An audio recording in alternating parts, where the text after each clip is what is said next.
Уважаемые коллеги, Разматашлак,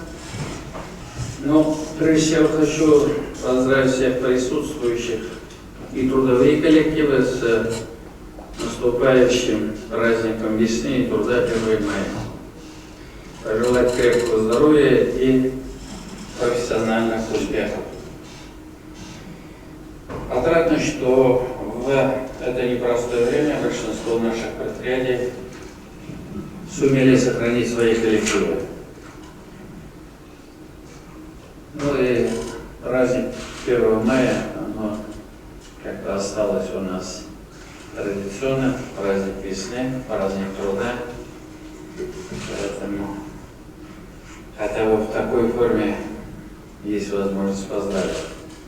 Также хочу поблагодарить все предприятия и организации, которые остались неравнодушными к тем, кому сейчас нелегко, и принимают участие в нашем татарстанском движении «Ярдаме наша помощь рядом».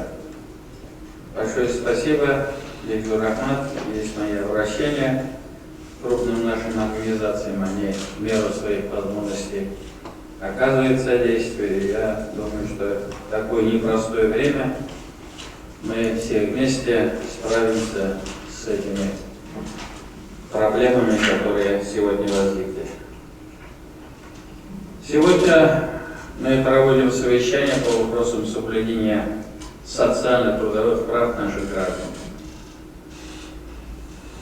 В условиях пандемии эта тема приобретает особое значение. Прежде всего хочу отметить необходимость неукоснительного соблюдения всеми предприятиями требований Роспотребнадзора по недопущению распространения коронавируса. Должен сказать, у нас есть некий печальный опыт появления очагов, и, конечно же, это не спроста, значит, где-то что-то мы не дорабатываем. Самое важное – это здоровье наших людей. Здесь никакой халатности быть не может. Также следует обеспечить контроль за соблюдением техники безопасности, производственной дисциплины и недопущения травматизма.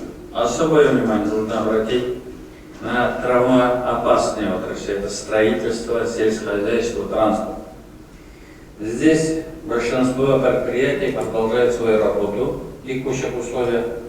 Обращаю внимание руководителей. Вы несете персональную ответственность за своих работников и четко выполняете все требования, связанные с безопасностью, которые, значит, определены Роспотребнадзором. Многие производители сегодня испытывают сложности из-за роста цен на комплектующие, падения спроса и продаж, рост текущих расходов в условиях карантина, и другие причины. С начала текущего года численность зарегистрированных безработных в республике увеличилась в 2,5 раза, на 17 тысяч человек. И сегодня эта цифра составляет 28 тысяч человек. При этом около трети производителей, есть такой у нас опрос, Минпром провел, рассматривает возможность дальнейшего сокращения сотрудников до конца года. Все будет зависеть, конечно, от спроса, от экономической ситуации. Но вот такие тревожные сигналы мы получаем. В этой ситуации необходима оперативная работа по мерам поддержки предприятий, которые обозначены президентом нашей страны Владимиром Владимировичем Путиным. Мониторинг реализации таких мер показывает, что пока эта работа организована недостаточно эффективно. Прежде всего это касается работы банков.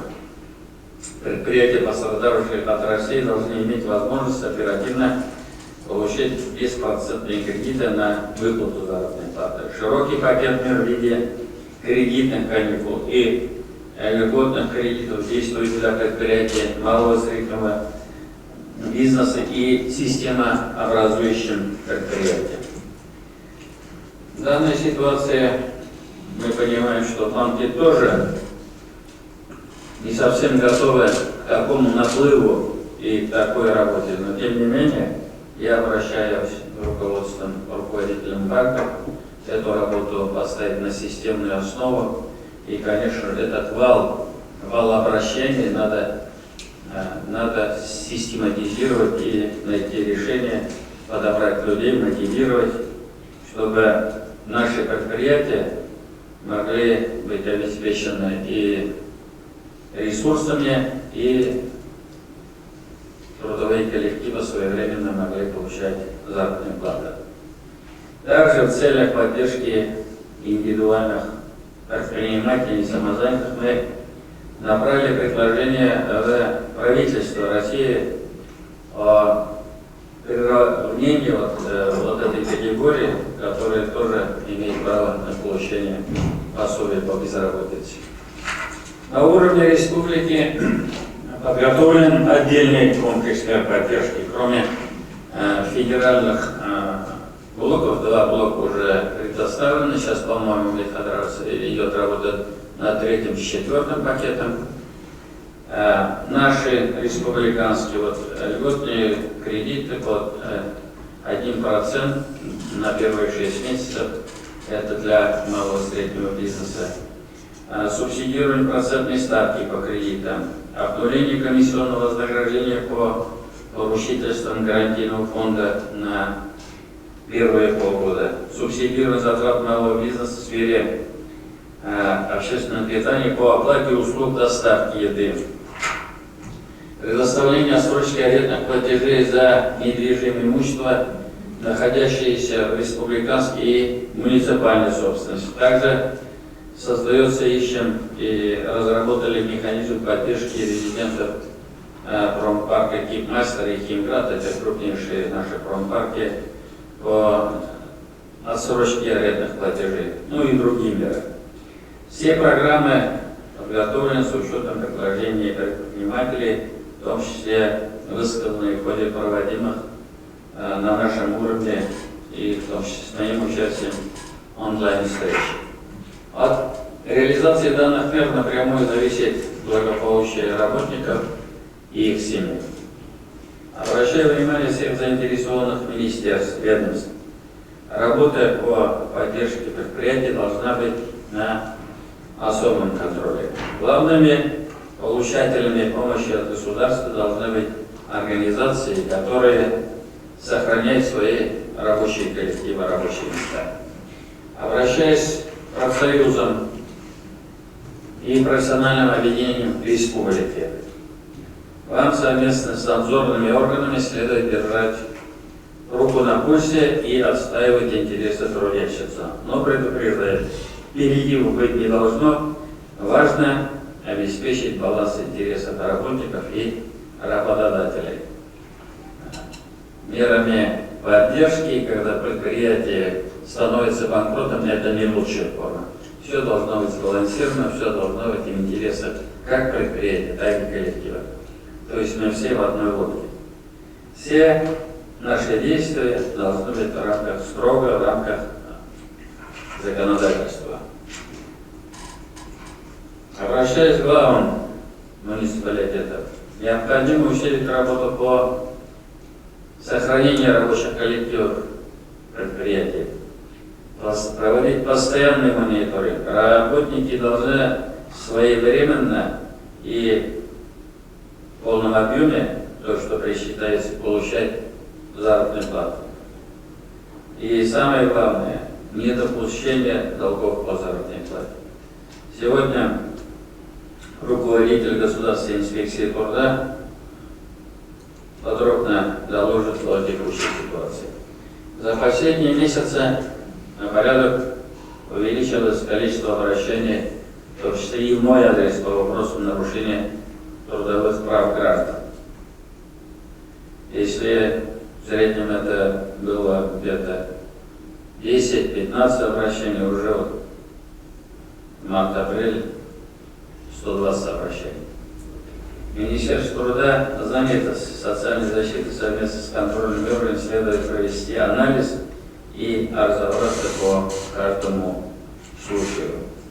Отдельно отмечу, что президентом нашей страны дано поручение правительству и регионам, начиная с 12 мая, постепенно выходить из режима ограничения в зависимости от текущей ситуации. Особо подчеркиваю, это не повод расслабиться.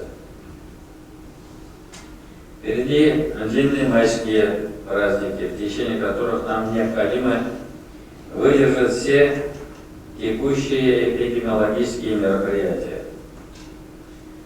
Обращаюсь к главам администрации, Роспотребнадзор держать вопрос на личном контроле. Кроме того, в соответствии с указом президента Российской Федерации Владимира Владимировича Путина, министрам, главам, но и нашим должностным лицам федеральных структур до 11 мая находиться на рабочих местах и, конечно же, обеспечить текущую деятельность через организацию работы в виде дежурства, другие формы, в зависимости от тех задач, которые сегодня есть.